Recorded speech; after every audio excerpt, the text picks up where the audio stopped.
Hello and welcome to Insomniac Dose. You're welcome to comment your city and the time below. I always enjoy reading them. If you find these stories interesting, please consider subscribing. Let's start tonight's story. I'd driven Monarch Pass 100 times before I ever worked it. My old man used to haul stranded vehicles off this same stretch of Route 9 every winter. And I'd ride shotgun on slow nights, watching him chain up semis in whiteout conditions without ever looking nervous. He used to say the mountain didn't care about your story, just whether you respected the cold. I thought I understood what that meant. When I pulled into the rest stop that first afternoon in early December, the sun was still out, turning the snowbanks into fields of crushed diamonds. The building looked exactly like every other state-run facility. Pale brick, flat roof, those narrow vertical windows that made it feel like a school nurse's office. A fuel island sat off to the side for maintenance vehicles, and beyond that, a chain-link fence surrounded the salt shed. Everything smelled like diesel and pine sap. I was there because I'd lied on my application, not about my ability to handle winter. I could do that in my sleep, but about why I needed the job. Back in Boulder, I had a court date I was avoiding, a landlord who'd started leaving certified letters, and an ex-business partner who'd hired someone to discuss payment options in a parking garage.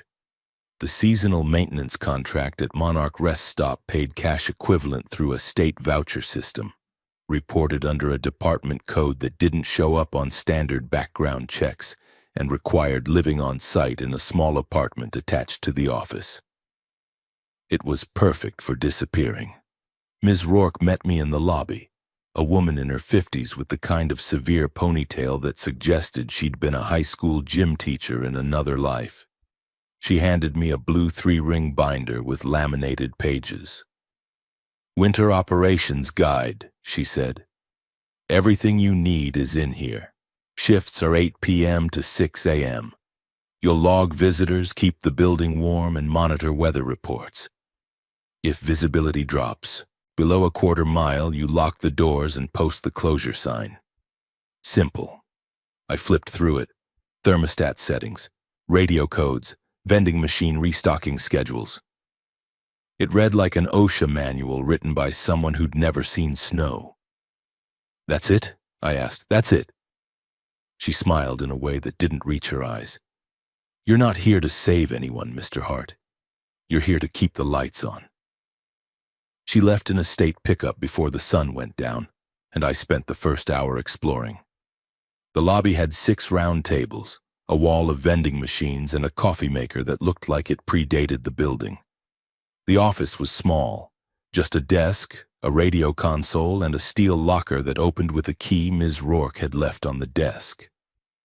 Inside, I found a parka 2 sizes too big, a flashlight with corroded batteries, and a folded piece of paper that had been shoved into the gap between the locker's back panel and the wall. I unfolded it carefully. The paper was water-stained, the ink smudged in places, but the handwriting was clear, cramped and angular like someone had been writing in a hurry. Addendum. Winter rules. Last updated prior season. Name withheld by request. If the vending machine plays music, don't buy anything. If someone asks to use your phone, offer the landline only. Never your personal cell. If you hear footsteps in the utility tunnel, don't check. If a driver asks you to open the overlook gate, refuse. If they ask twice, lie. Do not go outside after midnight unless you hear the plow horn. If the closure sign is already posted when you arrive for your shift, check the log for your own handwriting. Several lines had been crossed out and rewritten in different ink. One phrase, "Do not trust the second voice," had been scribbled over so many times it was illegible. I laughed out loud. It had to be a prank. Some bored seasonal worker's idea of hazing the new guy. I'd worked cold storage, warehouses, overnight gas stations, and a ski resort that made employees sleep in trailers without heat. I knew how these jobs worked. People got weird when they were isolated. They invented ghost stories to pass the time. Still, I folded the paper and tucked it into my pocket. The utility tunnel entrance was at the back of the building, down a narrow service stairwell that smelled like wet concrete and heating oil. I didn't go down that first night. I didn't need to. The building was warm, the radio worked, and the only visitor I had was a trucker who used the bathroom and left without saying a word. I made coffee. I logged his vehicle. I checked the weather report. Clear skies, low wind. At 3 in the morning, I stood outside and looked up at the overlook trail. It started just past the salt shed, a snow-covered footpath that wound uphill toward a fenced observation platform. A sign read, "Overlook closed. Winter hazard." The gate was chained shut, but the chain was loose enough that someone could slip through if they wanted. I wondered why anyone would bother. The stars were sharp and cold above me. The mountain was silent except for the wind moving through the pines. It was the kind of silence my father used to love, so deep it made your ears ring. I went back inside, locked the door, and slept in the office chair until dawn.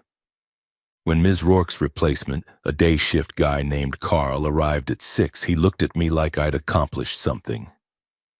"You made it through one," he said. "Was I not supposed to?" He didn't answer. He just took the logbook and started his own shift.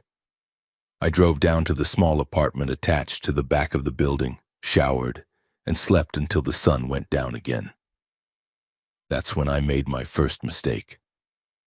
I decided the rules were a joke and I stopped taking them seriously.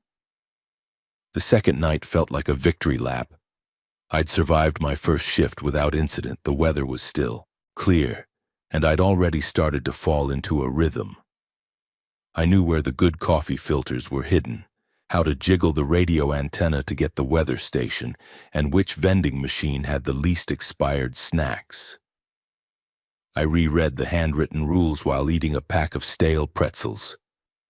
If the vending machine plays music, don't buy anything. I looked at the vending machines. There were 3 of them humming quietly against the wall. None of them had speakers. Even if they did, why would that matter? It wasn't like a candy bar was going to summon a demon. If someone asks to use your phone, offer the landline only.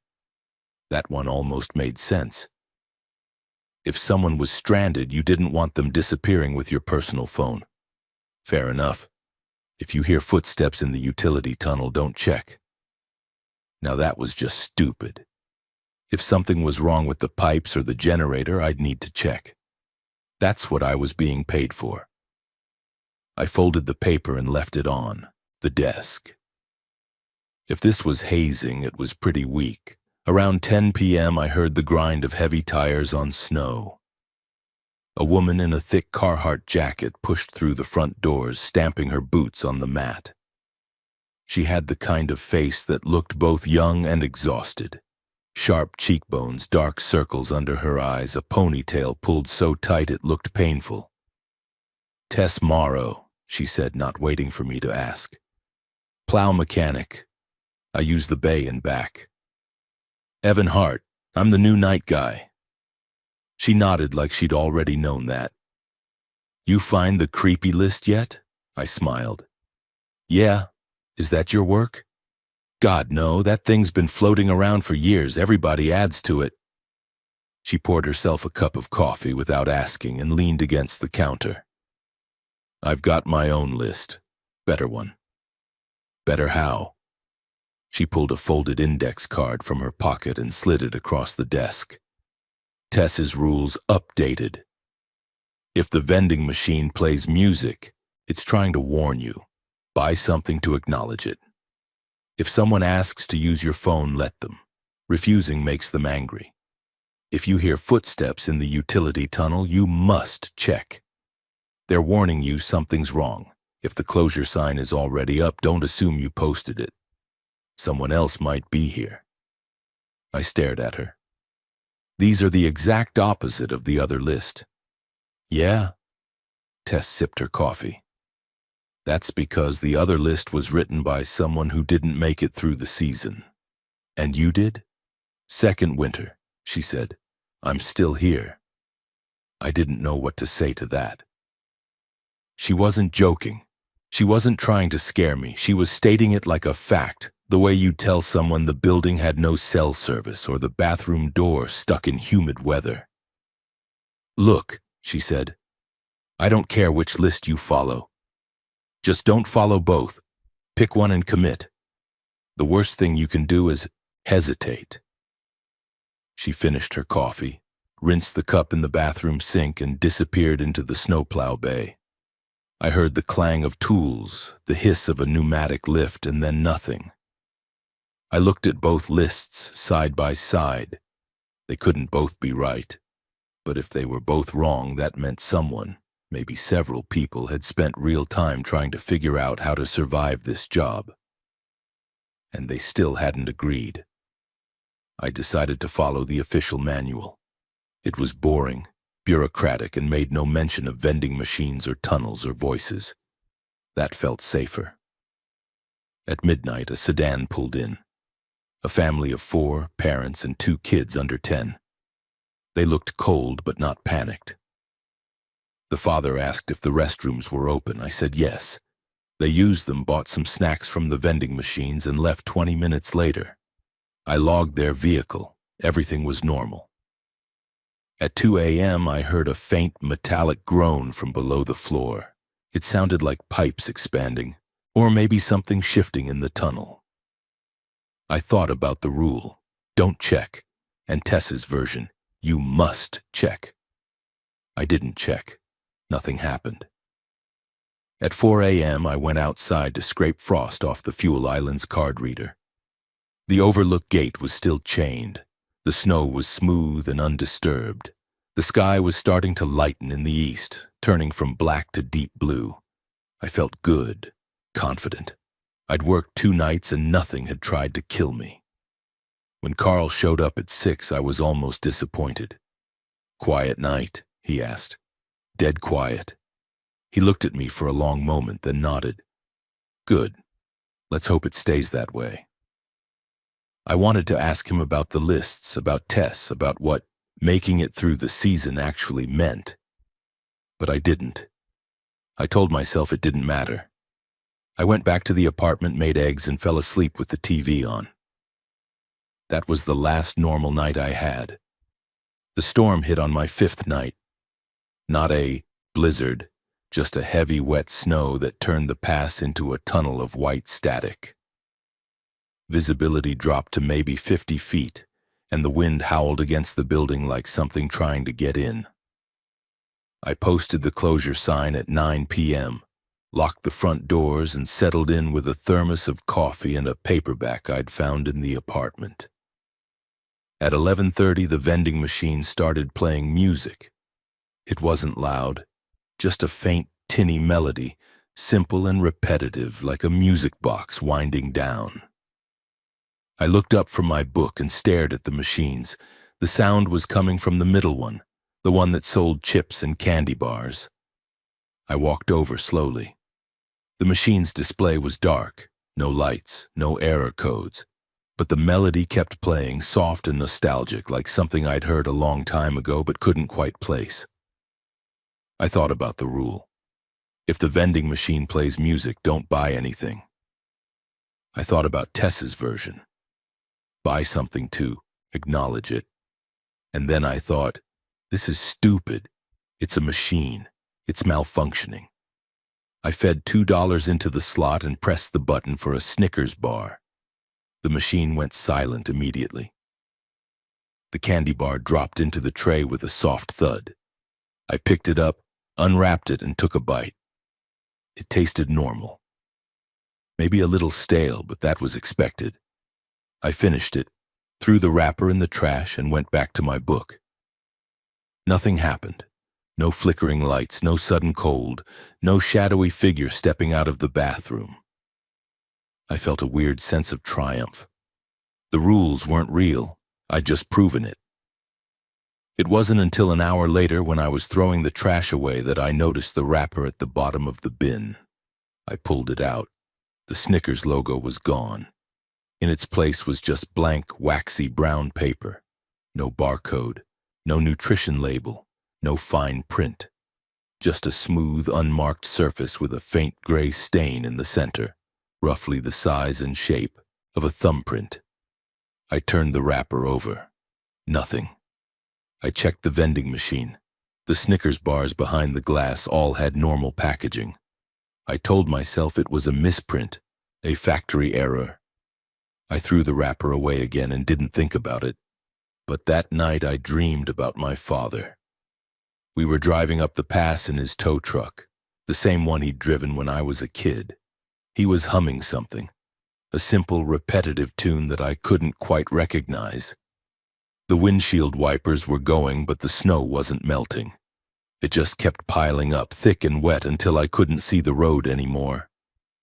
"Pull over," I said. He didn't answer. He just kept driving, kept humming. "Dad, pull over." He turned to look at me and his face was wrong. Not monstrous, not rotting, just flat like a photograph printed on skin. "You invited me," he said. I woke up in the office chair, sweating despite the cold. The lobby was empty. The vending machines were silent. The storm had passed, and the parking lot outside was smooth and white under the security lights. I checked the log. I'd written 3 entries I didn't remember writing. 11:47 p.m. Visitor arrived, no vehicle visible. 12:03 a.m. Visitor requested access to overlook, denied. 12:15 a.m. Visitor left through front door, did not see face, my handwriting, my pen. I looked at the front doors. They were still locked from the inside. I went outside and checked the snow. There were no footprints leading away from the building, none at all. Just mine, from earlier, already half filled with fresh snow. I went back inside, locked the door, and sat at the desk until Carl arrived. He looked at the logbook and frowned. "You okay?" he asked. "Yeah," I lied. "Quiet night." He didn't look convinced. 2 nights later, I arrived for my shift and found the closure sign already posted. I stood in the parking lot staring at it. The sign was metal, mounted on a hinged post that you had to manually swing into place across the entrance. It was heavy. You couldn't do it by accident. I hadn't posted it. I checked the office. The logbook was open on the desk, and there was a new entry at the top of the page. 6:02 p.m. Closure sign posted due to visibility conditions. EH, my initials, my handwriting. But I'd arrived at 7:45. I grabbed the radio and called Ms. Rourke. She answered on the second burst of static. "Hart, what's wrong?" "Did Carl post the closure sign before he left?" "Why would he do that? Weather's clear." "Someone posted it, and there's an entry in the log I didn't write."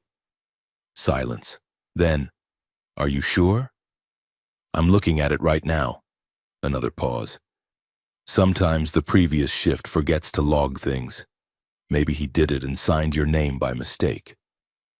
"Why would he sign my name?" "I don't know, Hart. I'm not there."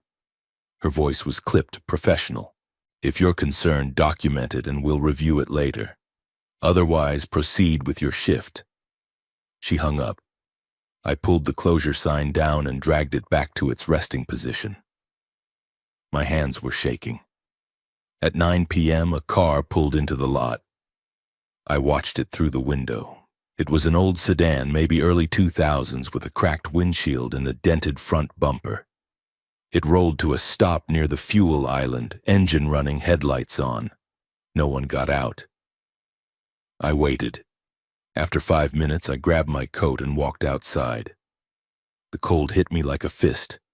My breath plumed in front of me, thick and white. I approached the car slowly. The windows were fogged on the inside, but I could see shapes, figures in the front and back seats. I knocked on the driver's side window. The glass cleared instantly, like someone had wiped it from the inside. A man sat behind the wheel. He looked about 60 with a gray beard and a flannel jacket. He smiled at me. Evening, he said. His voice was muffled through the glass, but I could hear it clearly. We're just warming up. Rough drive. No problem, I said. Restrooms are open if you need them. Appreciate it. I looked at the back seat. 2 kids sat there, maybe 8 and 10, both staring straight ahead. They didn't blink. They didn't move. You folks okay? I asked. The man's smile didn't change. Just tired. Long trip. I glanced at the car's tires. There were no tracks in the snow behind them. The lot had been empty when I arrived, and I hadn't heard the car pull in. Where are you coming from? I asked. The man's smile widened slightly. South. South where? Just south. I stepped back. Something was wrong. Not wrong like danger. Wrong like a photograph that had been edited badly, where the lighting didn't match and the shadows pointed in different directions. You should come inside, I said. It's warmer. In a minute, the man said. The car doors opened simultaneously, all 4 of them like they were on the same hinge. The family stepped out in perfect synchronization. They were soaking wet. Water dripped from their hair, their coats, their shoes. It pooled on the asphalt, steaming slightly in the cold. But their coats were dry. I could see it clearly. The fabric wasn't dark with moisture. It wasn't clinging to their skin. It looked completely dry, even as water poured off them like they'd just climbed out of a lake. We'd like to use the phone, the man said. I opened my mouth, closed it, tried to remember the rules. If someone asks to use your phone, offer the landline only. Or was it, let them? Refusing makes them angry. Landline's inside, I said. They followed me into the lobby, moving in a silent line. I unlocked the door and held it open, and they filed past me one by one. Their footsteps didn't make a sound. I pointed to the desk. Phone's over there. The man walked to the desk and picked up the receiver. He didn't dial. He just held it to his ear and stood there, staring at the wall. The 2 kids walked to the vending machines. The woman, I realized I hadn't looked at her face yet, walked to the window and stared out at the parking lot. I stayed near the door, my hand on the knob.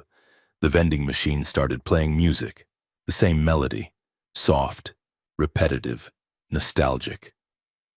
The kids turned to look at me in perfect unison. Do you have quarters? The girl asked. Her voice was mine, not similar, identical. The exact pitch, the exact cadence. I stumbled backward and hit the door. The man hung up the phone and turned around. His face was still smiling, but now I could see the details I'd missed before. His eyes were too wide, his teeth were too straight. His expression didn't move when he spoke. Thank you for your help, he said. We'd like to access the overlook now. It's closed, I said. We'd like to access it anyway. I can't open it. You can. I shook my head. My heart was hammering so hard I thought I might pass out. The man took a step forward. Water dripped from his sleeve and hissed when it hit the floor. We've been waiting, he said. You invited us. I didn't. You did. The woman turned from the window. I still couldn't see her face. It was like my eyes slid off her every time I tried to focus. The second time is a lie, she said. And then they were gone. Not walking away, not disappearing in a flash of light, just gone like a video that had skipped forward. The lobby was empty. I checked the parking lot. The car was gone. There were no tire tracks, no footprints, no water pooled on the floor. I ran to the desk and opened the logbook. A new entry in my handwriting, 9:17 p.m., family of 4. Requested overlook access. Approved. E.H. I hadn't written it. I grabbed the radio. Ms. Rourke answered immediately like she'd been waiting. What's happening here? I said. My voice was shaking. What the fuck is happening? There was a long pause. Read the rest of the binder, Hart, she said quietly. Page 47. She hung up.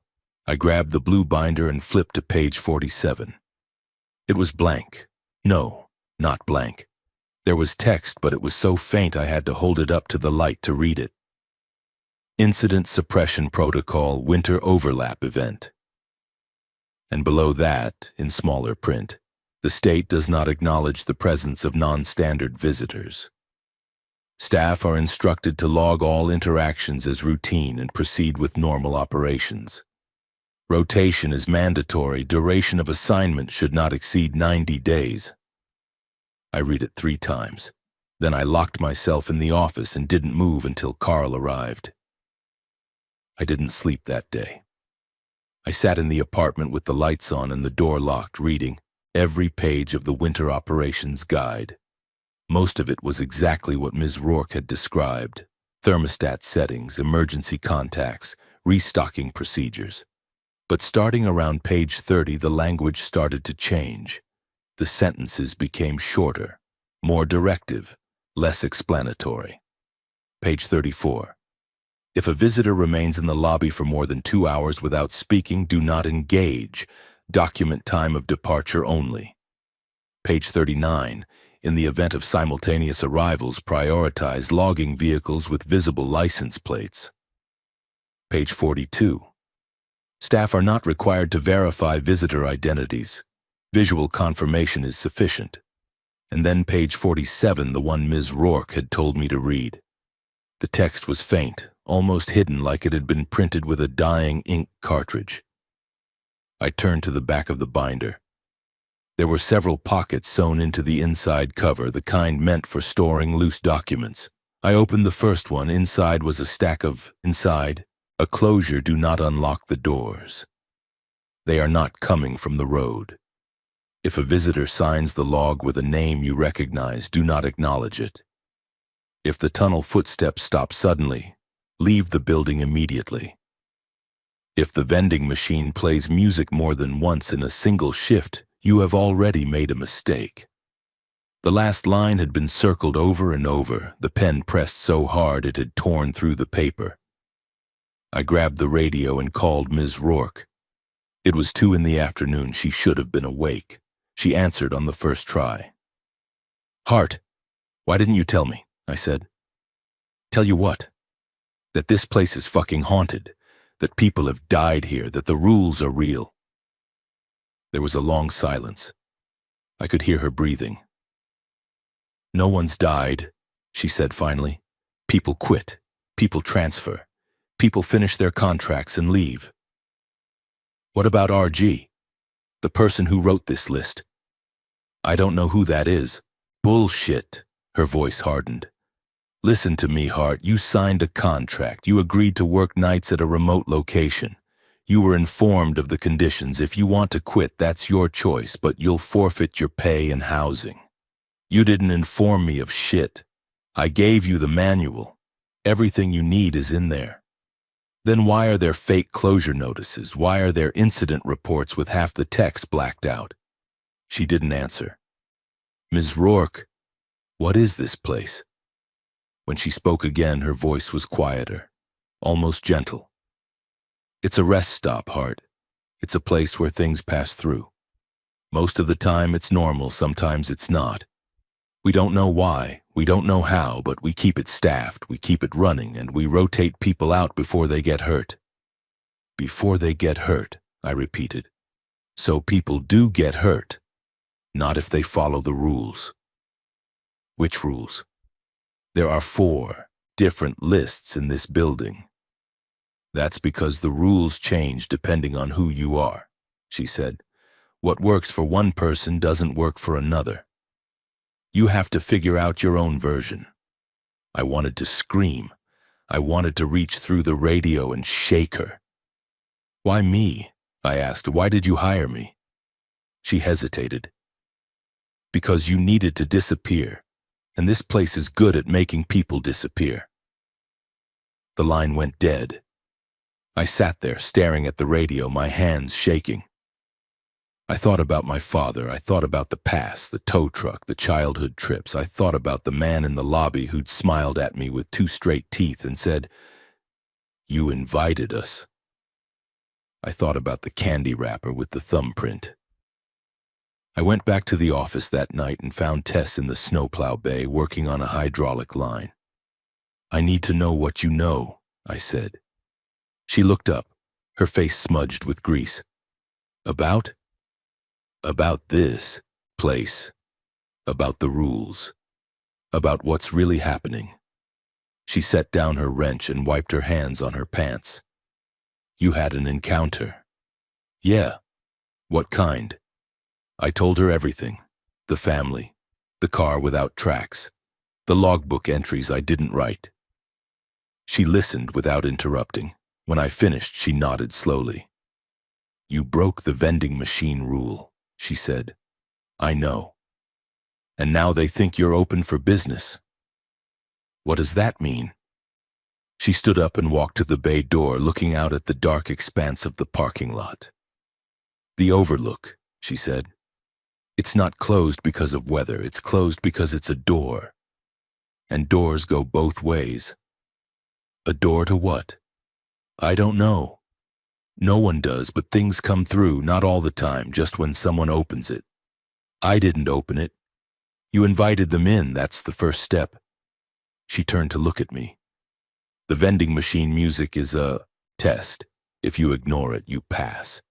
If you respond, you're saying you're willing to engage. And once you engage, they start asking for more. Why doesn't anyone just destroy the vending machine?" "They tried, 3 years ago. Unplugged it, hauled it out, dumped it in a landfill." She smiled grimly. "It was back the next night, same spot, same candy bars." I felt cold, not the normal cold of winter, but something deeper.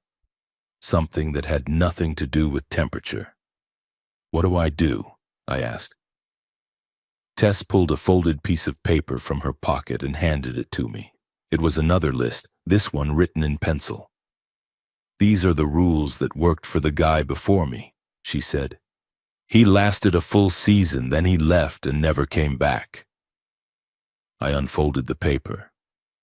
"Rules for when you've already fucked up. They will ask for 3 things, the phone, the tunnel, the overlook. Refuse all 3. If they use a name you recognize, do not respond. They are not that person. If they touch you, you will feel cold for hours. Do not try to warm up. Let it pass naturally. They can only enter the building if you let them in. Once inside, they can stay until you make them leave. The tunnel is warm because it runs deep. They hate the warmth. Use it if you have to. If you survive until morning, they will forget you." For a while, I looked up at Tess. "What's the 3rd thing? The phone, the tunnel, the overlook?" "The phone lets them call," she said. "The tunnel lets them travel. The overlook lets them through." "Through to where?" "Here," she said, "permanently." I folded the paper and put it in my pocket. "One more thing," Tess said. "The guy who wrote that list, his name was RG. What happened to him?" She looked at me for a long moment. "He opened the overlook." I stopped trusting paper after that.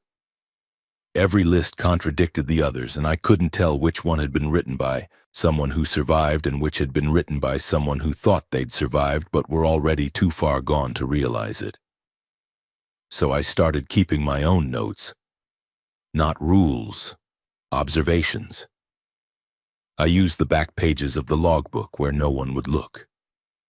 I wrote down everything that happened, every detail, every inconsistency. I started to see patterns. Pattern 1, timing. The wrong visitors never arrived randomly. They always came after specific triggers. After the vending machine played music, 100% of the time. After I wrote something in the logbook I didn't remember writing 80% of the time. After the closure sign was posted without my knowledge 60% of the time. Pattern 2, requests. They always asked for the same things in the same order. First, the phone. Second, access to the tunnel. Third, the overlook gate. If you refused the first, they'd try the second. If you refused the second, they'd try the third. But if you gave them any of the 3, I had a feeling you didn't get another shift. Pattern 3. Mimicry. They copied things, voices, handwriting, mannerisms, the girl who'd spoken in my voice, the logbook entries in my handwriting, the man who'd smiled like he was remembering how smiling worked. But they weren't perfect. There were always small glitches, eyes too wide, movements too synchronized, faces that looked right until you tried to focus on them. Pattern 4. Emotional hooks. They used names and phrases that hurt, not physically, emotionally. The man in the lobby had said, "We've been waiting." That was something my father used to say when I was late picking him up. The woman had said, "The second time is a lie." I didn't know what that meant, but it made my chest tighten like I'd heard it before in a context I'd forgotten. I realized they weren't just mimicking people. They were pulling from me. My memories. My guilt. My history. Pattern 5. The overlook. No one had ever explained what the overlook actually was. It was just a fenced observation platform halfway up the hill with a view of the valley below. I'd been up there as a kid. It was nothing special, but every single wrong visitor eventually asked about it. On my 9th night, I decided to see it for myself. I waited until 3 a.m. when the building was empty and the parking lot was silent. I grabbed a flashlight, put on my parka, and walked outside. The overlook trail was covered in snow, but the path was still visible, a narrow groove winding uphill through the pines. The chain on the gate hung loose, clinking softly in the wind. I slipped through and started climbing. The air was colder up here. Not just winter cold, wrong cold, the kind that made your teeth ache and your lungs hurt. My flashlight beam cut through the darkness, illuminating tree trunks and snowdrifts and nothing else. It took me 15 minutes to reach the platform. It was just a wooden deck with a railing, maybe 20 feet across. The view should have been spectacular. Miles of valley, the lights of distant towns, the curve of the highway below, but I couldn't see any of that. The air beyond the railing was black. Not dark, black, like someone had hung a curtain made of void. My flashlight beam didn't penetrate it. It just stopped, swallowed whole. I stepped closer to the railing. The black shifted, not like fabric moving, like something massive and slow turning its attention toward me. I heard a sound, low, resonant, almost below the range of hearing. It vibrated in my chest, in my teeth, in the bones of my skull. And then I heard my father's voice. "Evan," not from behind me, from the black. "Evan, I'm cold." I gripped the railing. My knuckles went white. "You're not real," I said. "I'm cold, kiddo. Open the gate." I closed my eyes. "You're not my father. I've been waiting. You said you'd come back." I had said that. Years ago, the last time I'd seen him alive. He'd been in the hospital, dying of pneumonia, and I'd promised I'd visit the next day, but I'd been busy. I'd had a meeting. I told myself I'd go the day after. He died that night. "You're not him," I said again, but my voice cracked. The black rippled. For just a moment I saw a shape, a silhouette of a man standing just beyond the railing, hands in his pockets, shoulders hunched against the cold, exactly how my father used to stand. "Let me in," he said. "I just want to be warm." I opened my eyes and stepped back from the railing. "If you were really him," I said quietly, "you'd know I can't." The shape paused. "And if you knew me," I continued, "you'd know I'm a coward. I'm the guy who didn't visit. I'm the guy who ran. I'm the guy who lies on job applications and hides in the mountains because he's too scared to face his own life." The black didn't respond. "So whatever you are," I said, "you're wasting your time. I'm not worth it." I turned and walked back down the trail. Behind me I heard the sound again, low and resonant and patient. It wasn't angry, it was waiting. When I got back to the rest stop, I added a new observation to my notes. Pattern 6. Personal history makes you vulnerable. They don't just copy you, they know what hurts. And below that, I wrote my first rule. If someone uses a name that makes your chest hurt, don't answer them. I underlined it twice. The worst storm of the season hit on my 14th night.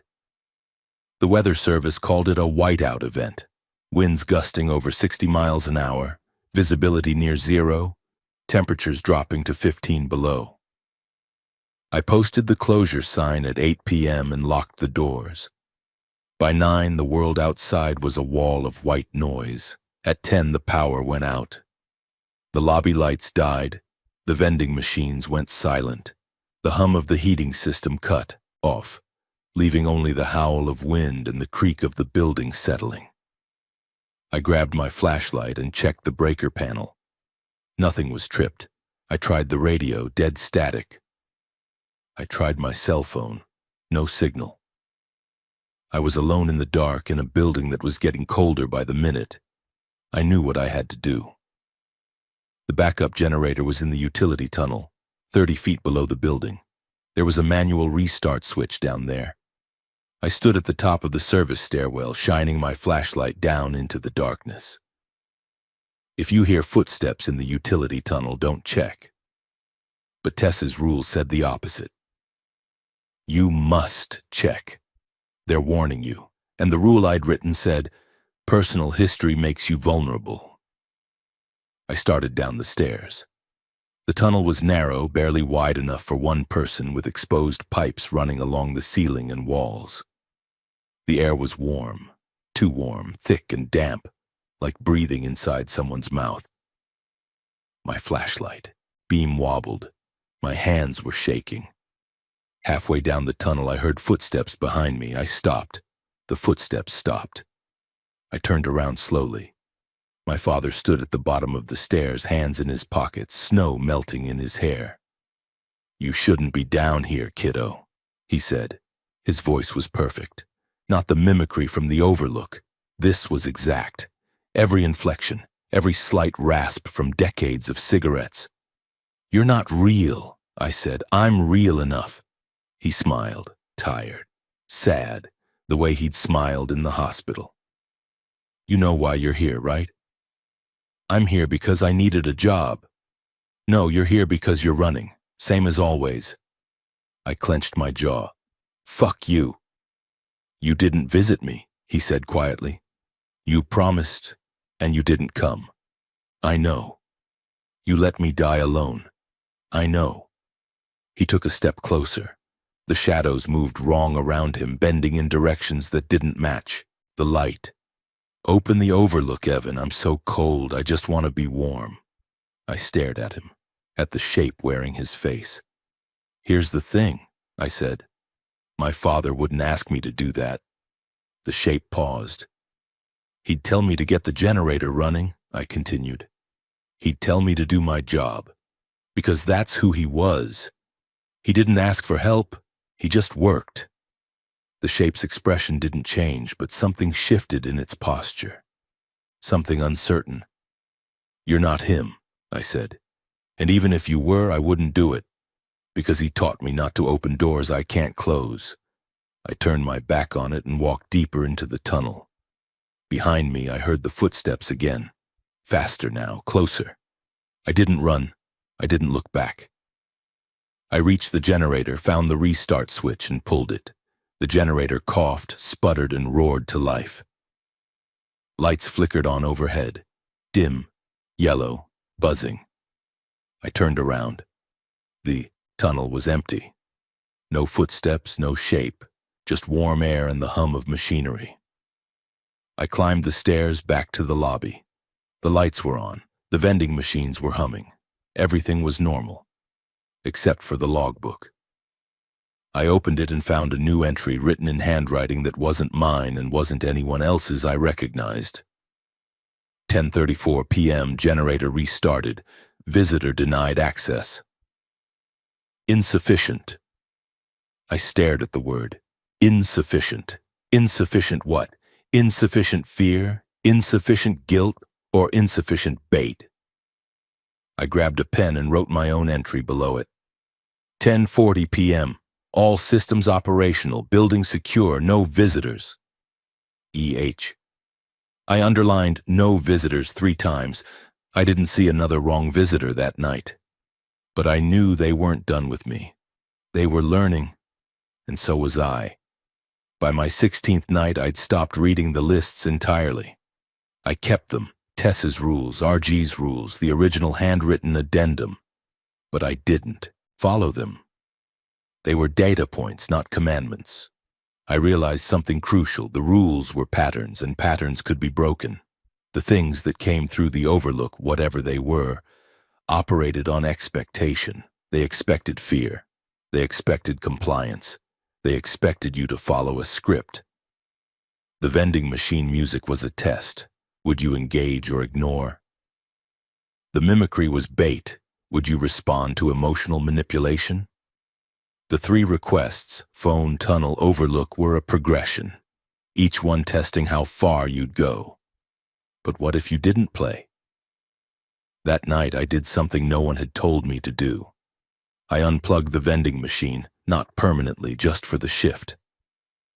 I walked over, found the power cord, and yanked it out of the wall. The machine went dark and silent. Then I took the closure sign and brought it inside the building. I propped it against the wall behind the desk where I could see it. If it was going to appear on its own, I wanted to know when. At midnight, I heard a car pull into the lot. I looked out the window.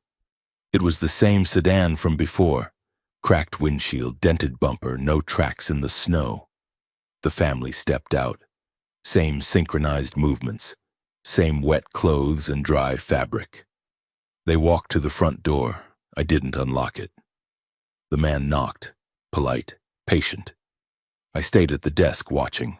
He knocked again. I picked up the radio and spoke into it, even though no one was on the other end. Yeah, I see them. No, I'm not opening the door. Building's closed. The man pressed his face against the glass. His breath didn't fog it. We'd like to come inside, he said. His voice was muffled but clear. Can't help you, I said. Closed for weather. The weather is clear. Not according to my report. The woman stepped forward. I still couldn't see her face. She raised one hand and pressed it against the glass. The glass cracked, not shattered, just a single hairline fracture spreading slowly from where her palm touched. You invited us, she said. No, I said. I made a mistake and I'm correcting it. The 2 kids moved to the vending machines and stared at them through the glass. The machines were dark. The girl turned to look at me. Why is it off? She asked in my voice. Because I turned it off. Turn it back on. No. The family stood there, silent, staring at me through the glass. And then the man smiled. You're learning, he said. They walked back to the car, got in and drove away, still leaving no tracks. I sat at the desk, my heart pounding, my hands shaking. I'd refused them entry, they'd left, it had worked. But I wasn't stupid, I knew it wasn't over. At 2 a.m. I heard footsteps in the tunnel. I grabbed my flashlight and went to the stairwell. I stood at the top and listened. The footsteps were slow, deliberate, coming closer. I didn't go down. Instead, I grabbed the space heater from the office, carried it to the top of the stairs and turned it on full blast. Hot air poured down into the tunnel. The footsteps stopped. Then, after a long pause, they retreated. Tess had been right about one thing. They hated the warmth. At 4 a.m., I went outside. The storm had passed. The sky was clear, full of stars so bright they looked like holes punched in black paper. I walked to the overlook gate. The chain was still in place, but the gate was open just an inch, like someone had tried to push it and stopped. I closed it. I wrapped the chain tighter and secured it with a padlock I'd found in the maintenance shed. Then I stood there, staring up at the trail. I'm not opening it, I said out loud. I don't care what you sound like. I don't care what you promise. I'm not letting you through. The black beyond the platform didn't respond, but I felt it listening. When I got back to the rest stop, I wrote a new entry in the logbook. 4:23 a.m. Overlook gate secured, no visitors, building status normal, EH. And below that, I added one more line.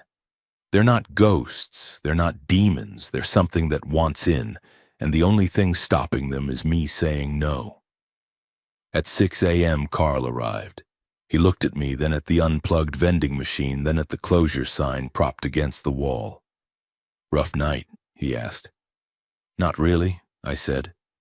He didn't believe me, but he didn't push. I went back to the apartment and slept for 10 hours straight. When I woke up, I found a note slipped under my door. It was from Tess. You're doing better than most. Don't get cocky. Tian, I folded it and put it in my pocket. I finished my contract on February 28th, 90 days exactly as specified. Ms. Rourke arrived in person to process my paperwork and hand me my final voucher payment. You made it, she said. Yeah. Not many do. I didn't answer. I just signed the forms and packed my things. Before I left, I went to the office one last time. I opened the steel locker and pulled out the original handwritten rules, the ones I'd found on my first night. I turned them over and wrote on the back. Rules that actually worked, EH, Winter 2026. The rest stop is not a shelter. It's a filter. You are the membrane. Your job is to let the right things through and keep the wrong things out. If the vending machine plays music, you've already been noticed. Unplug it if you have to. They can't test you if the test is offline. Do not trust comfort that arrives on schedule. If something feels like a memory, it's bait. If someone sounds like someone you miss, it is not kindness. It's reconnaissance.